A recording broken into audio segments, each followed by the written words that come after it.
The storm's barreling through the area earlier today. Get ready, it's going to happen again, and expect even more. Shot in the line of duty, a police officer right now clinging to life. The horrifying details that led up to that shooting. Held hostage, a man on the run from the cops barricades shoppers inside a store. One of them now dead. A shooting in a busy intersection in broad daylight. Who was targeted and how one guy made his way to the hospital. Fierce flames, residents told to get out after fire breaks out tonight. The tale of two little ones who made it out safely.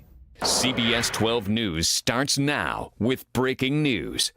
And we come on the air tonight with the breaking news out of West Palm Beach. Look at this, a huge scene unfolding on Haverhill Road. Two people shot, one killed, and the scene right now, as you see, extremely active. Let's take a look at this car right here, likely involved. We're hearing shots may have been fired into this car, and authorities are trying to put together the pieces for this deadly shooting. All this as the search for the gunman tonight, right now, intensifies. That gunman, as we said, on the loose, taking off, investigators say, after shooting two people on Haverhill Road, happening just south of 45th Street tonight.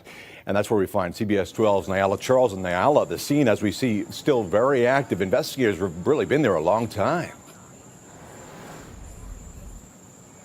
Yes, Paul, that's right. It's been more than 4 hours and no word yet on when things will get back to normal here at Roebuck Road and Haverhill Road. Deputies say a man was shot and killed right here. Next to that, you can see dozens of people still waiting to get inside their homes. Those people live behind the crime scene. We watched as worried residents on Haverhill Road walked up to a homicide investigation that has kept them out of their homes for hours. But they won't even let us walk in there, and that's plain out dawn. Residents are frustrated while PBSO continues to investigate. They say just before 7, deputies responded to a crash outside of the Grand Isle community on Haverhill Road. One car shooting into another, causing the victims to crash, leaving one man dead and another in the hospital. The shooter drove off, and now residents are left out of their homes. Yo, Ulysses, what's going on? Are you home? This man lives in Charles Commons. He called a friend that was still inside as soon as he was stopped. Yeah, we're hearing somebody died right outside the community. That friend, Eric Lalani, says he was in his backyard when he heard the shots. I just heard 4 gunshots, pop, pop, pop, done. So is this not what you expected then? Not at all. He says police won't let him out of the community until they're done investigating. Again, the Grand Isle community and Charles Commons are located behind this crime scene. People there still waiting for the all clear so they can get back inside their homes. A witness tells us he actually heard the suspect speed away from the scene after the shooting. We are getting the latest on this investigation. I will have the latest in just a couple of minutes. Paul, reporting live from West Palm Beach, Nyala Charles, CBS 12 News. Covering the scene as you should, Nyala. Thank you so much. We'll see you in a few. A breaking news update tonight happening right now. A targeted assault. That's what West Palm Beach police call a shooting tonight on 45th Street. And a gunman on the loose.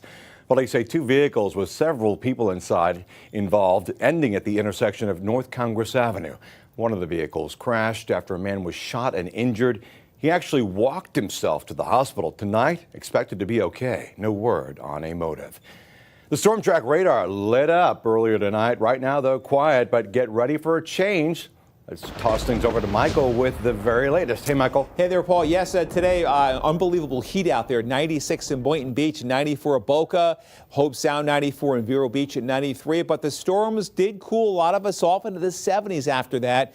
And right now, everything's quieted down on the CBS 12 Storm Track Radar. Here's where it rained today, mainly across northern Palm Beach County, where rain totals were about an inch from Jupiter Farms near the Beeline Highway east to right now downtown Jupiter.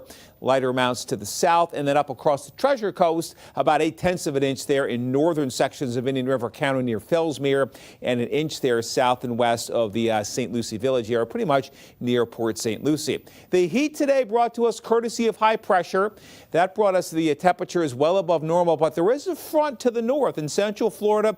All this green is deeper moisture. That means an increase in storm chances over the next several days. So tomorrow, even though we're going to have sun in the morning, that sun will heat it up and we'll see showers and storms begin to develop mainly in the mid to late afternoon and then on into the evening hours. Coming up in moments, a closer look at that next weather maker, how long it'll stick around, the stormier pattern around, rain chances for the next 7 days, and the chance for severe weather around here. That's all coming your way a little later in the newscast. Paul? I certainly have lots to get to. Michael, thank you. And more breaking news tonight. A Florida police officer right now fighting for his life, shot in the line of duty.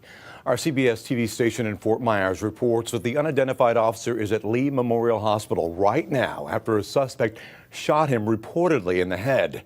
The Fort Myers police chief says about a dozen shots were fired after the officer and the suspect got into some type of fight.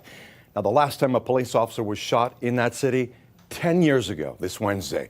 Right now, the officer is in very serious condition.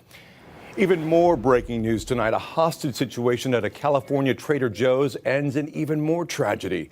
A reported 28-year-old gunman shot his grandmother and another woman before leading police on a chase to this Los Angeles grocery store. Now, we just learned a woman inside that grocery store also shot and killed. LAPD now saying they've taken the suspect into custody. Police now sweeping the store to see if there are any more victims inside. We turn our attention now to the deadly duck boat crash. One of the survivors speaking out from her hospital bed, and it is emotional. The Indiana woman on vacation with her family when that boat capsized, killing 17, including 9 of her family members. CBS New York's Omar Villafranca has more now from Branson, Missouri. As NTSB investigators collected evidence from Table Rock Lake Saturday, the community mourned the victims. Cell phone video captured ferocious waves crashing against the boat until it finally disappeared underwater. 17 people, including 9 members of the Coleman family, didn't make it back alive. Another cell phone video showed paramedics attending to Tia Coleman. When the water filled up the boat, I could no longer see. I couldn't feel anybody. I couldn't see. I just remember, I gotta get out. I gotta get out. NTSB investigators say they'll remove the boat from the lake next week. Right now, their focus is on retrieving perishable evidence that could be washed away. We will look back at the maintenance records, the previous inspections, and have some witnesses and some interviews that may tell us as to the condition of the engine and the ability to pump the bilge water out. At least one private inspector says he warned the owners of Ripley Entertainment, which operates the duck boats, about design flaws with the fleet of amphibious vehicles. Ripley Entertainment will remain closed while the investigation moves forward. Owner Jim Pattison Jr. says he's heartbroken for the families. Anytime that people suffer a loss like that, it can't be replaced. I mean, it's absolutely devastating. 2 other victims, William Bright and his wife Janice, were celebrating their 45th wedding anniversary. Omar Villafranca, CBS News, Branson, Missouri. And right now, RCA Boulevard in Palm Beach Gardens closed in both directions after a train hit a vehicle, killing the driver. The investigation obviously in its very early stages right now. Police telling CBS 12 News they believe that driver went around the arms, blocking off the tracks before the train then smashed into the car. The train and vehicle later cleared from the scene. As of last check tonight, the railroad crossing blocked in both directions.